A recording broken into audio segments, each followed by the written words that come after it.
안녕하십니까, 변화국어입니다. 오늘은 2025학년도 수능특강 문화 현대소설 적용학습 09번에 비 오는 날이면 가리봉동에 가야 한다 라는 작품, 연작소설 작품 공부해 보도록 하겠습니다. 양기자 작가는요, 여러분 원미동 사람들이라고 한 번쯤은 들어보셨을 텐데 그 연작소설 가운데 중에 하나인 작품인 비 오는 날이면 가리봉동입니다. 자, 그러니까 여기 전체적인 배경은요, 부천 원미동이라고 하는 것을 기억하면서 우리 작품 한번 들어가 보도록 할게요. 자, 우선 첫 번째 우리가 수록되어 있는 부분들이 맨 처음부터 대화가 나오기 때문에 간단하게만 인물 구조와 특성 좀 알려드리면요, 우리 여기에서 중심인물 그가 나옵니다. 그리고 그 앞부분 줄거리에선 그와 그의 아내가 나오는데요, 여기 작품에서는 은혜의 부부라고 알아두시면 될 것 같습니다. 그래서 중심은요, 우리 자, 그와 그의 아내는 부천 원미동에 내 집 마련을 겨우겨우 했습니다. 그런데 집이 계속 보수를 해야 되는 하자가 있는 집이었던 거예요. 그래서 그가 스스로 조금 열등감이 되고, 나 서울에도 집 못 샀는데 이렇게 하자가 있는 집이라니 안타까워하는 그거든요. 근데 거기에 어느 날 광복절이 되었습니다. 휴일인데요, 목욕탕의 하수구가 막힌 거예요. 그래서 수리를 해야 되는데 그 수리할 사람을 급하게 찾다 보니까 그 연탄장수로 유명한 임씨를 찾게 됩니다. 그래서 이 그와 그의 아내는 임씨를 고용하게 되는데요, 그 임씨가 전문직이 연탄장수이다 보니까 그는 처음에 임씨를 굉장히 의심의 눈초리로 봅니다. 왜요? 일을 잘 하지 못할 것 같고, 그리고 돈을 많이 뜯어낼 것 같거든요. 그래서 그는 임씨를 굉장히 처음에는 의심한다라는 것을 알고 있는 상태면 우리 작품이 좀 더 이해가 쉬울 겁니다. 가볼게요. 자, 까짓것 몸 돌보지 않고 열심히만 하면 농사꾼보다 낫거니 했지요 하면서 지금 임씨가 얘기하고 있는 부분입니다. 노동자 임씨요. 그래서 지금 왜 둘이 대화를 나누냐면요, 우리 수리를 하기 전에 우리 점심을 먹고 있습니다. 그래서 밥을 먹으면서 계속 수리를 이어나갈 텐데요, 거기에서 임씨가 말하고 있습니다. 자, 그래서 몸 돌보지 않고 열심히만 하면 농사꾼보다는 나을 거다라는 자신의 처지를 얘기하고 있습니다. 처음에는 땅 판 돈이 좀 있어서 생선 장사를 하다가 미천 잘라먹고 농사꾼 출신이라 고추 장사는 자신 있지 싶어서 덤볐다가 아직 폭삭 망해버렸어요. 언제요? 과거예요. 그래서 우리 임씨는 자신의 대화를 통해서 과거 내력을 밝히고 있죠. 이 사람은 어떤 일을 했대요? 주의해야 될 거는 뭐예요? 중요한 경우는 농사꾼 출신이다 라고 하는 임씨의 과거를 우리는 단적으로 알 수 있습니다. 자, 그래서 땅을 팔고요, 그리고 생선 장사하다가 고추 장사도 했는데 굉장히 말아먹었다, 망했다 라는 과거 내력을 밝히고 있습니다. 자, 밥 비우는 솜씨도 일솜씨 못지않아서 임씨가 그가 반도 비우기 전에 벌써 숟가락을 놓았다라고 했는데 인물 2명 나오죠. 제가 아까 방금 설명한 누구요? 임씨와 바로 그가 나옵니다. 자, 그렇기 때문에 우리 그가 반도 비우기 전에 숟가락을 놓기 때문에 속도가 어때요? 밥 먹는 속도가 굉장히 빠르죠. 자, 근데 뭐가 빠르냐면요, 밥 먹는 속도뿐만 아니라 일솜씨도 못지 않다라고 표현을 했기 때문에 둘 다 속도가 굉장히 빠르다라는 것을 알고 있으면 되겠죠. 그죠? 그래서 일도 빨리빨리 야무지게 좀 처리를 하는 편인가 봐요. 하지만 그런데도 불구하고 그는 아직 의심의 눈초리로 보고 있습니다. 그리고 은하수 한 개비를 물었다. 담배입니다, 이게. 미천 될 돈이 없으니 그 다음부터는 닥치는 대로죠. 서울서 미천 털리고, 미천이 털린다라는 건 자본이 털린다라는 거죠. 왜요? 장사를 말아 먹었으니까요. 그쵸? 장사를 망한 거죠. 그래서 그 장사가 망하고 부천으로 이사 온 게 한 6년 되나 라고 합니다. 그래서 여기에 부천이라고 하는 건 제가 아까 원미동 사람들 연작소설의 한 작품이다 라고 설명을 드렸기 때문에 여기서 부천은 공간적 배경이 되겠습니다. 자, 근데 임씨는요, 시골에 있다가 농사 짓다가 한 번에 부천에 온 것이 아니라 어딜 건너뛰었어요? 서울을 거쳐서 왔죠, 여러분. 자, 그러니까 우리 서울서 미천 털리고 라고 한다면 서울에서 왔다가 부천으로 온다라는 거예요. 즉 시골에서 우리 촌을 벗어나고 도시로 오는 현상을 이촌 향도 현상이라고 하죠. 그래서 그때 당시의 시대적인 배경, 문화를 알 수 있는 거고요. 계속 가볼게요. 한 6년 정도 되나?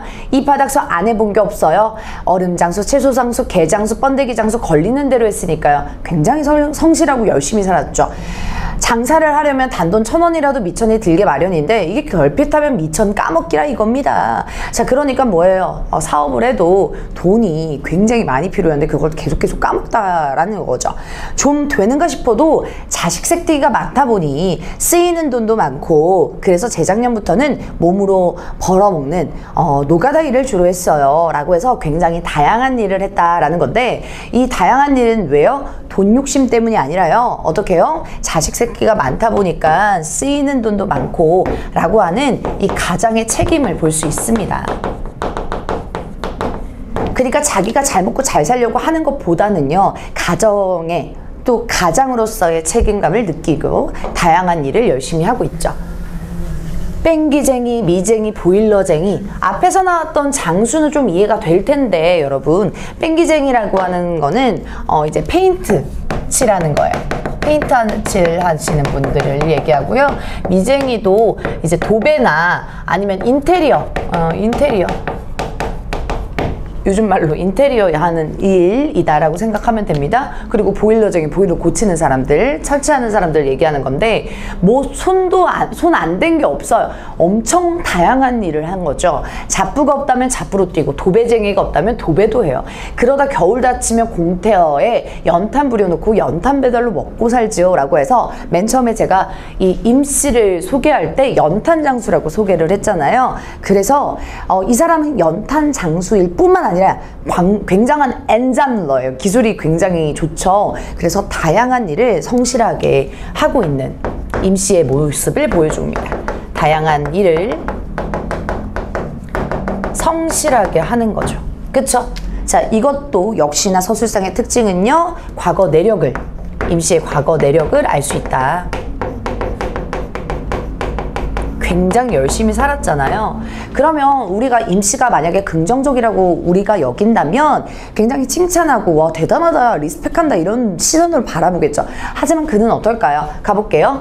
키 작은 하청일과 키 큰 서수남이 제잘제잘 순 넘어가게 한 가사를 읊어대는 노래가 생각날 만큼 그가 주워 섬기는 직업 또한 늘어놓기 힘들 만큼 많았다 라고 하는데 그때 당시에 하청일 서수남 씨가 이제 듀엣으로 활동하셨는데요. 저도 잘 몰라요. 네, 저도 나이가 그렇게 많지는 않기 때문에 어필. 네, 이런 듀엣으로 노래하시는 분들이 이제 코믹적으로 노래를 하시는 분들이었는데 굉장히 숨 넘어가게 가사가 읊어대는 노래다라고 하는 것을 비유하는 거죠. 비유. 뭘 얘기하기 위해서요? 직업이 굉장히 많다라는 것을 비유하기 위해서 이렇게 늘어놓는다라는 것을 표현하고 있습니다. 그렇게 많은 일을 했다면서 아직도 요 모양 요 꼴인가 싶으니 견적에서도 남기고 공사에도 또 돈 남기는 재주는 아주 임씨가 막판에 배운 못된 기술인지도 몰랐대요. 자, 그러니까 여기에 그의 내면이 나오거든요, 여러분. 어떻게 해요? 많은 일을 임씨가 했다면서 아직도 요 모양 요 꼴인가 싶으니 라고 하는 거는 아유 돈을 그렇게 열심히 벌어도 열심히 벌려고 해도 아직도 이런 신세야? 이렇게 약간 무시하고요. 되게 비판적으로 차갑게 보죠, 여러분. 어떤 태도요? 냉소적 태도입니다. 아까부터 말씀드렸듯이 그는 아직 우리 임씨의 오해대가 풀리지가 않고요. 굉장히 의심하고 있어요. 그래서 견적에서 돈 남기고 공사에서 또 돈 남기는 재주라고 해서 우리 그의 오해를 하고 있습니다. 임씨가 바가지를 씌울 것이라는 것을 지금 결과도 모르는데 오해하고 있어요. 선입견을 가지고 있죠. 그래서 그것을 못된 기술이라고 부정적인 평가를 하고 있습니다. 부정적 인식 적어줄게요. 연탄 배달이 그래도 속이 제일 편해요. 한 장 배달에 얼마 이렇게 금세가 매겨져 있으니 한 철에 얼만큼만 나르면 입에 풀칠은 하겠다는 계산도 나오고요. 없는 살림에는 애들 크는 것도 무서워요 라고 하죠. 자, 우선 넘어가기 전에요. 연탄 배달이 그래도 속이 제일 편하다라는 것은 이 연탄 배달은 겨울 주요 사업이라는 거예요. 현재. 무슨 얘기냐면 여러분 임씨가 엔자뮬러처럼 굉장한 다양한 일을 했잖아요. 그런데 지금 집중하고 있는 겨울의 일은 뭐다? 네, 맞습니다. 연탄 장수다. 그래서 다양한 일을 해봤지만 그나마 뭐다? 금세가 매겨져 있다. 시세가 매겨져 있다는 거예요. 한 장이 얼마 딱. 그러니까 뭔가 딜하거나 그렇지 않아도 된다라는 거죠. 자, 그래서 없는 살림에 애들 크는 것도 무서워요. 지하실에 꾸며놓은 단칸방에 살면서 하루 두 끼는 100원짜리 라면으로 매 때우게 되더라고요. 굉장히 열악하고 가난한 현실이죠. 가난하고 열악합니다. 자, 이러한 환경 속에서 우리 임씨는 굉장히 성실하게 살고 있죠. 가볼게요. 그래도 농사 질 때는 명절 다치면 떡 한 말쯤이야 해놓을 형편이었는데 시골서 볼 때는 돈이란 돈은 웬통 도시에 몰려있는 것 같은 서도 정작 나와보니 돈 구경하기 힘들대요 라고 하는 그런 이촌 향도 현상의 현실을 보여주고 있죠. 이촌 향도 현상의 현실입니다.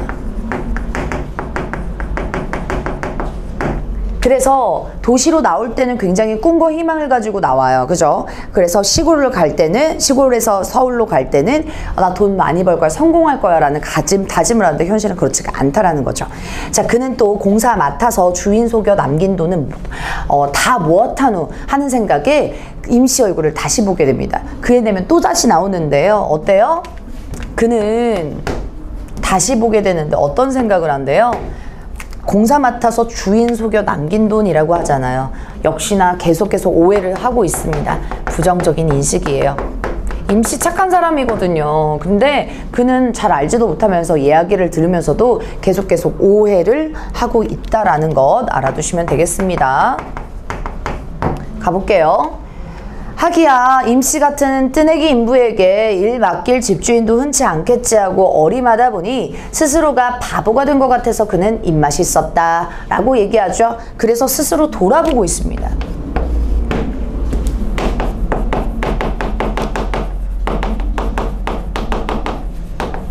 근데 여기에서의 뭐예요? 지금 그의 부정적인 면모가 나오죠.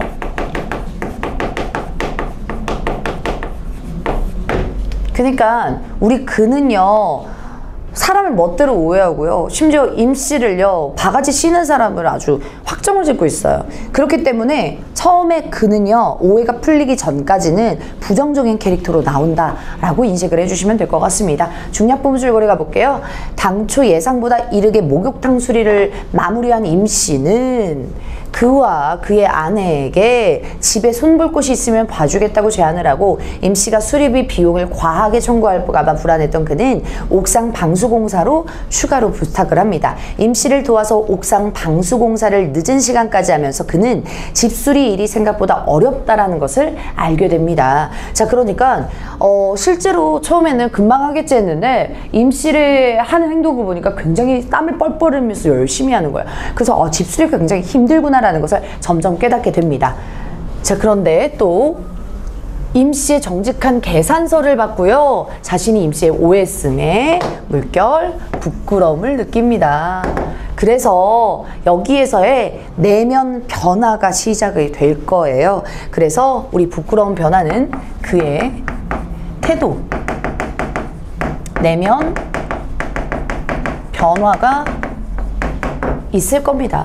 어떤 변화요? 처음에는 굉장히 불신하고 오해했죠. 의심했어요. 근데 이제는 오해가 풀리면서 부끄러움을 느끼는 거죠.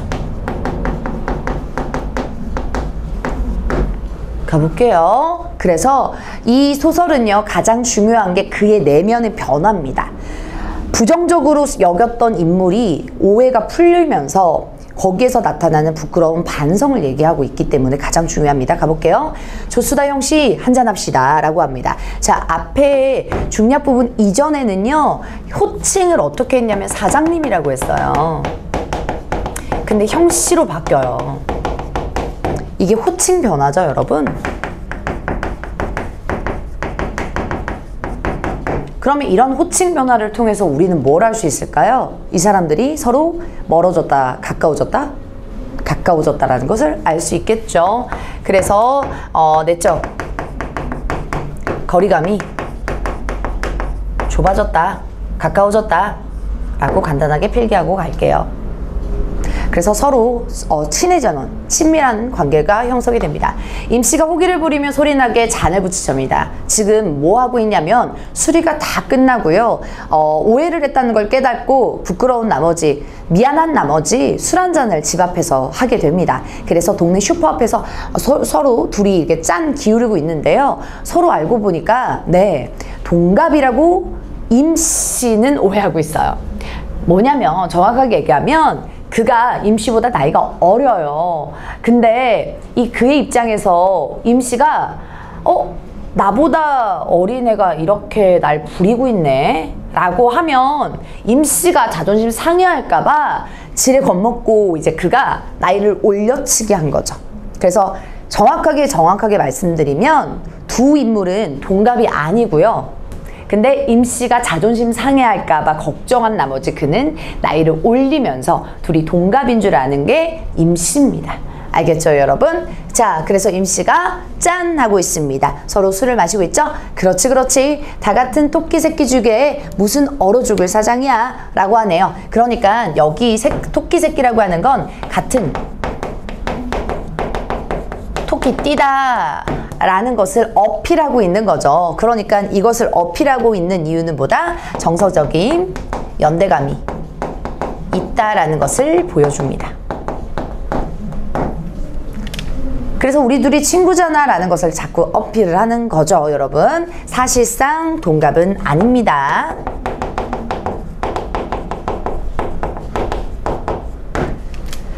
자, 그의 허세도 임씨 못지 않았으므로 이윽고 두 사람은 주거니 받거니 술잔을 비우기 시작하였다. 이래봬도 자식 농사는 꽤 지었죠 하면서 자식 농사 밑밥 깔고 있는 거 보니까 자신의 가족 이야기 하겠죠. 임씨는 자신의 아들, 딸이 4명이라는 것, 그리고 큰 놈은 국민학교 4학년인데 국민학교는 초등학교요. 4학년인데 공부를 썩 잘하고 또 둘째 딸녀는 학교 대표 농구 선수인데 박찬숙 못지않는 제주꾼이라고 자랑했다라고 하는 건 유명 여자 농구 선수예요. 예를 들어 뭐 여자 서장훈 그때 당시에 네, 그런 인물인 거죠. 자, 그건데 요거는 또 누구의 시선으로 요약한 거예요? 임씨가 큰 따옴표 안에서 실제로 대화를 했을 텐데 우리 그의 시선으로 서술자가 계속 요약을 해주고 있죠. 그래서 여기에서는 지금 요약적인 제시를 하고 있다라고 볼 수 있습니다. 가볼게요. 그놈들 곰국 한 번 못 먹인 게 한이오.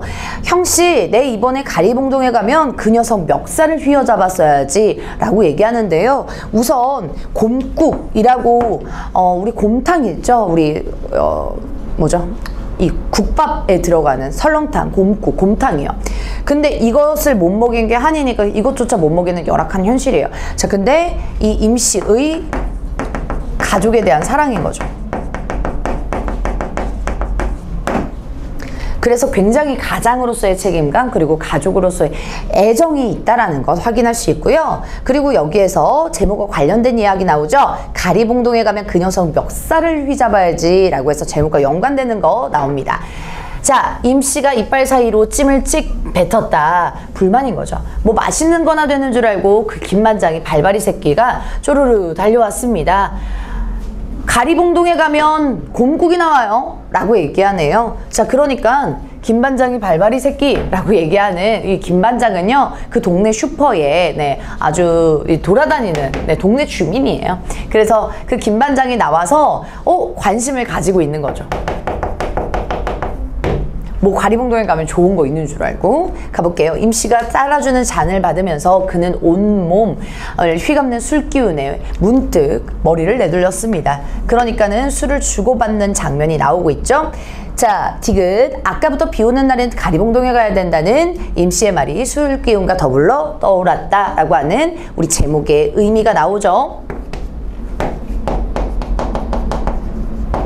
그 제목의 의미 뒤에서 정리할게요. 곰국만 나오다 아유, 큰 놈 자전거도 나오고 우리 농구 선수 운동화도 나오지요. 마무라 빠마값도 쑥 빠집니다요. 자그마치 그때 당시 80만 원은 굉장합니다. 여기 좀 이따가 나오겠지만 임시 월세가 3만 원이에요. 근데 80만 원이면 그때 당시 굉장히, 특히나 임시 입장에서는 굉장히 큰 돈입니다. 80만 원을 떼어먹은 겁니다. 누가 떼어먹은지 볼게요. 80만 원 제기랄. 쇠퇴 공장하던 놈한테 1년 내에 연탄을 대줬더니 이놈이 연탄값 떼어먹고 야반도주 했어요. 그러니까 여기서 부정적인 인물 나오죠. 스웨터 공장하던 놈인 거죠. 여기에서는 공장 사장을 얘기하거든요. 스웨터 공장 사장이요. 근데 그 연탄값을 떼먹고 야반도주 했어요. 라고 하는 거. 부정적인 면모죠. 이기적이고요. 굉장히 쓰레기 같은, 네, 부정적인 인물이죠. 가볼게요. 공장이 망했다고 엄살을 까길래 내 마음이 늘 좋았겠어. 그랬는데 형씨, 그놈이 가리봉동 가서 더 크게 공장을 차렸지 뭡니까. 연탄감전 떼어놓고 이 모렴치하고요. 아주 자기밖에 모르는 그런 이기적인 스웨터 공장 사장입니다, 여러분. 그러니까 여기에서 비판해야 될 인물은 스웨터 공장 사장이 되겠죠. 우리네 노가다들 출신이 다양해서 그런 소식이야 째꺼덕 들어오지 뭐 하면서 거기에 업무하시는 분들은, 현장에서 일하시는 분들은 소식이 빠르니까 다 알게 됐다 이거죠. 그럼 받아야 말고 하면서 공감하고 이 진심으로 맞장구를 칩니다. 그쵸? 자, 그는 딸꾹질을 시작했다. 왜요? 술이 취했기 때문에 그렇죠. 술을 많이 마셔서. 임씨에게 술을 붓는 손도 정처없이 흔들렸다. 그에 비하면 임씨는 기세 좋은 입만큼은 아직도 든든하다. 막 흥분해서 얘기하고 있는 거예요. 누군 받기 싫어 못 봤어? 줘야 받지, 형씨. 돈 있는 돈은 죄다 도둑놈이요. 라고 얘기해요. 이 자본가들에게 대한 도둑놈, 이 비판적 인식을 얘기해 주는 거죠. 쫓아가면 지가 먼저 울상이네. 돈 없는 척 오질나게 한다는 거지요.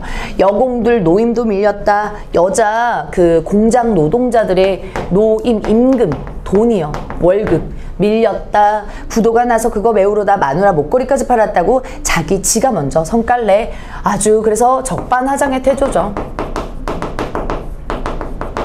죽일놈 하면서 공감하고 맞장구 쳐줍니다. 그는 스웨터 공장 사장을 눈앞에 그려봅니다. 빤질빤질 상판에는 배는 툭 붉어져 나왔겠지 하면서 그의 시선으로 추측하죠, 여러분. 역시나 진심으로 공감해주고 분노해주고 있습니다. 보나마나 뻔해. 관상 아주 안 좋을 거야. 이렇게 해가지고 맞장구를 속으로 치고 있는 거죠. 그게 작년 일인데 형씨, 올여름에 비가 오죽 많았소? 비가 오면 가리봉동해가지요. 비 오면 간단 말이요. 아따 1년 365일 비는 세고 셌는데 무엇이 그리 걱정이에요? 했더니 김반장이 맥주를 새로 가져오며 임씨를 놀려먹었습니다. 시끄러 임마. 비가 와야 가리봉동 해가지고 비가 와야. 해 뜨는 날은 돈 벌어서 좋고 비 오는 날은 돈 받아서 좋고 좋다. 이 사람 정말 좋아요? 안 좋죠. 무슨 표현일까요? 진짜 너무 싫다, 죽고 싶다 라는 것을 반대로 표현하는 반어적인 표현인 거죠. 그 반어적인 표현을 통해서요, 우리 이 현실을 정말 부정적으로 본다 라는 것을 보여주는 거죠. 현실을 한탄한다. 무슨 얘기냐면요, 여러분, 비 오는 날에 와야 가리봉동에 간다라는 건 비가 와야 일이 없기 때문에 그렇습니다. 즉 일을 못하고 업무가 없기 때문에 그냥 제대로 쉬지 못한다라는 거예요. 제대로 쉬지 못해요. 휴식을 못해요. 그러니까 이 비가 오는 날에 푹 쉬어야 되는데 그렇지 못하고 휴일 없이 계속 일하기만 하는 겁니다. 어떻게 해요? 돈을 뜯어내고 가리봉동으로 가야 되거든요. 김반장이 젓가락으로 장단까지 맞추자 임씨는 김반장 엉덩이를 찰싹 가렸습니다. 형씨, 형씨는 집이 있으니 걱정할 것 없소. 토끼띠면 어쩔 거야. 집이 있는데 어디 집값이 내리겠소? 하면서 부러워하는 거죠. 그쵸? 그래서 저런 것도 집축에 끼나? 라고 해서 스스로 만족을 못합니다. 왜요? 평소에 불만이 굉장히 많았거든요. 왜? 서울에 집도 못 샀고, 그리고 부천에다가 집을 겨우 마련했는데 하자가 너무 많아서 수리를 너무 많이 하죠. 골치를 너무 앓고 있었단 말이에요. 이번엔 또 무슨 까탈을 일으킬 것인지 시도 때도 없이 돈을 삼키는 허술한 집이라고 대꾸하려다가 임씨의 말에 가로채어서 그는 입을 다물었다 라고 얘기하죠. 자, 그러니까 얘는 스스로 만족을 못하고요. 난 말이요, 이 토끼띠 사내는 말이요, 보증금 150만원, 월세 3만원짜리 지하실 방에 6식구가 살고 있어. 굉장히 열악하죠. 그런데 가리봉동 그 새끼는요, 죽어도 맨션 아파트요. 맨션 아파트. 부유하죠. 이 처지가 대조적인 것을 일부러 강조하고 있습니다. 임씨는 주걱을 흔들며 맨션 아파트라고 외쳤는데 그의 귀에는 곧 맨손 아파트처럼 들렸다라고 해서 그의 내면 위주로 지금 서술하고 있어요. 처음부터 끝까지. 그래서 이 작품 계속 가보면요, 지금 굉장히 성실하게 일하는 임씨는 굉장히 가난하고 열악합니다. 근데 부당하게 살았던 스웨터 공장 사장은요, 굉장히 부유해요. 근데 이걸 보면서 우리는 그걸 느끼죠. 말이 돼? 모순적이다. 합리적이지 않다라는 모순적 현실을 알게 됩니다. 그래서 그런 모순적 현실을 작가는 보여주면서 비판하고 있는 거예요. 가볼게요. 돈 받으러 갈 시간도 없다고 마누라는 마누라대로 벽돌 찍는 공장에나 나댕기지. 나는 나대로 이 짓해서 벌어야지. 그래도 달걀 후라이 한 개 맘먹고 못 먹는 세상 하면서 세상을 한탄하고 있습니다. 임씨의 목소리가 거칠었다. 술이 너무 과하지 않나 해서 그는 선뜻 임씨에게 잔을 돌리지 못하고 있었다. 돌고 돌아서 돈이라고? 돌고 도는 돈보험 있으면 나와보라 그래. 우리 같은 신세는 평생 이지랄로 끝장이야. 돈 개수장 말라고 해. 라고 해서 비속어 굉장히 많이 나옵니다. 그만큼 현실에 대한 불만이 굉장히 많겠죠. 자, 근데 가장 중요한 건 평생 이지랄로 끝장이다 라고 얘기하는 걸 보니까 부정적인 전망이에요. 그러니까 극복할 거라는 전망은 절대 없죠. 그러니까 뭐 해 뜰 날 오겠지, 좋은 날 오겠지 라는 개념이 아니라고요. 안타깝게도. 자, 그래서 임씨가 갑자기 탁자를 탁 내리쳤다. 그 바람에 기우뚱거리던 맥주병이 기어이 바닥으로 나뒹굴면서 요란한 소리를 내었다. 술이 취한 거예요. 삶고 살다 보면 나중에는 하면서 그가 위로해 주려고 합니다. 좋은 날 오겠죠 하려고 했는데요, 모두 다 소용없는 일이야 라고 해서 임씨의 태도는요, 체념의 태도입니다. 임씨의 기세에 눌려 그는 또 말을 맺지 못하고 입을 다물었다 라고 얘기하죠. 자, 그러니까 원래 그는 자기에 만족하지 못하고 불평 되게 많았잖아요. 근데 임씨의 처지를 보면서 자기를 돌이켜보는 그런 계기가 될 수 있겠죠. 나중에는 임씨 역시 맨션 아파트에 살게 되고 달걀 프라이쯤은 역겨워서 공국만 물배만 채우니 싫어서 갖은 음식 타박에 비 오는 날에 양주나 찔끔거리며 사는 인생이 될 것이다 라고 말할 수는 없었습니다. 그래서 여기에서는 보다 이런 부유한 생활을 나열하죠.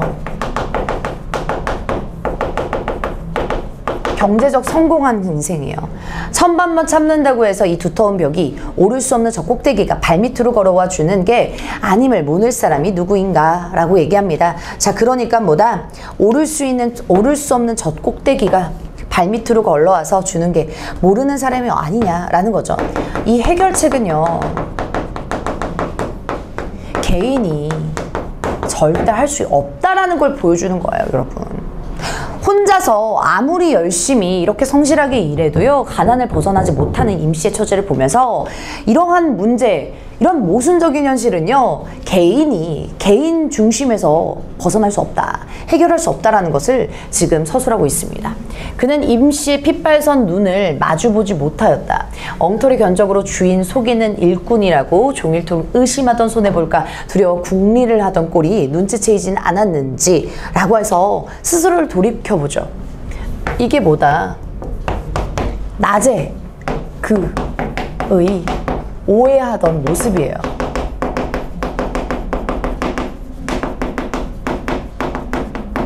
낮에 있었던 모습이죠. 그래서 그것을 임씨를 오해하고 있었는데 그게 아무래도 술기운이 다 달아먹는 느낌이었다 라고 해서 반성하죠. 성찰하고요. 그리고 각성한다. 다 맞는 표현으로 가보시면 되겠습니다. 제목의 의미 여기서 바로 정리할게요. 비 오는 날이면 일을 못하죠. 네, 제대로 쉬지 못합니다. 제대로 휴식을 못해요. 가리봉동에 가야 된다라는데 그 가리봉동이 지금의 가산 디지털 단지, 지하철 노선도의 1호선 독산 옆에 있는 게 가산 디지털 단지예요. 옛날에 가리봉역이었습니다. 그래서 실제 있었던 지명이고요. 그 가리봉은 지금도 가산 디지털 단지 가시면 굉장한 업체들, 회사들이 굉장히 많습니다. 특히 공장들도 그때 당시에 너무너무 많았는데요. 그 공장 노동자들의 그런 사람들이 굉장히 많았습니다. 그러니까 거기에 스웨터 공장 사장도 공장을 확장해서 공장을 세운 거죠. 근데 거기에 가야 한다라고 얘기하는 건 어쩔 수 없이 그러니까 나는 그 주체적인 의지가 없이 어쩔 수 없이 가야 되는 거죠. 돈을 받아야만 한 처지니까요. 돈을 받아야 하는 처지니까요. 그래서 임씨의 처지를 이렇게 제목에서부터 보여주는 겁니다. 아시겠죠, 여러분?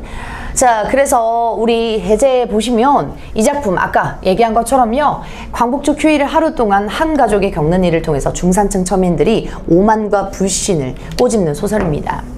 그러니까 중산층 서민들이라고 하면 여기에서 그와 그의 아내거든요. 처음에 오만과 불신을 얘기했기 때문에.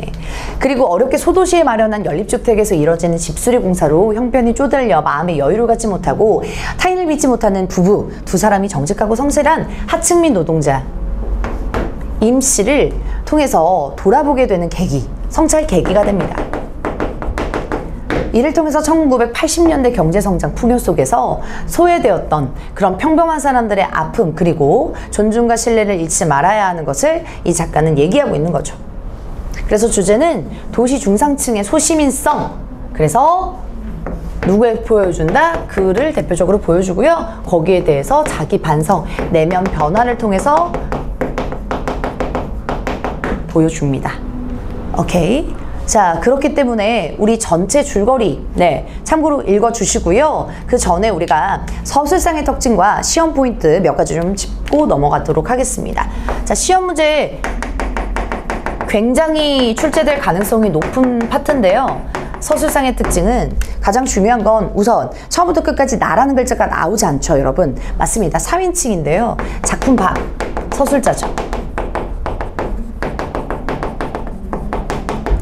3인칭입니다. 그런데 그 작품에서요, 그와 임씨가 있다면 그의 초점을 맞춰서 그의 시선으로, 즉 특정 인물의 시선으로 전개합니다. 그래서 이런 특정 인물을요, 우리는 문학에서는 초점 맞춘 말하는 사람, 초점 화자라고 얘기합니다. 그럼 어떤 효과가 있냐면요, 바로 누구의 내면 위주로 많이 서술이 될까요? 맞습니다. 내면 위주 서술이 많고요. 그리고 여기에서는 수록된 부분이 그의 내면뿐만 아니라 우리 그와 임씨의 대화를 통해서요, 임씨의 내력을 알 수 있는 거죠. 이것을 알 수 있었습니다. 이 파트는요. 그쵸?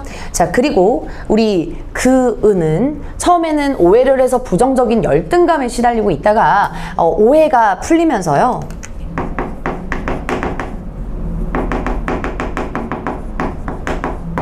임씨에 대해서 태도가 바뀌었다라는 것이 가장 중요합니다. 내면적인 변화, 태도적인 변화가 있기 때문에 스스로 반성하고 성찰하면서 소시민성을 작가는 보여주면서 네, 이렇게 살면 안 되겠다. 성실하다. 이런 것들 보여주고요. 모순적인 현실까지도 비판했던 현대소설이었습니다. 오늘 강의는 여기까지고요. 여러분 복습하시면서 비 오는 날이면 가리봉동에 가야 한다 작품 꼭 기억하길 바라겠습니다. 오늘 강의는 여기까지고요. 저는 다음 강의에서 만나보도록 하겠습니다. 고맙습니다.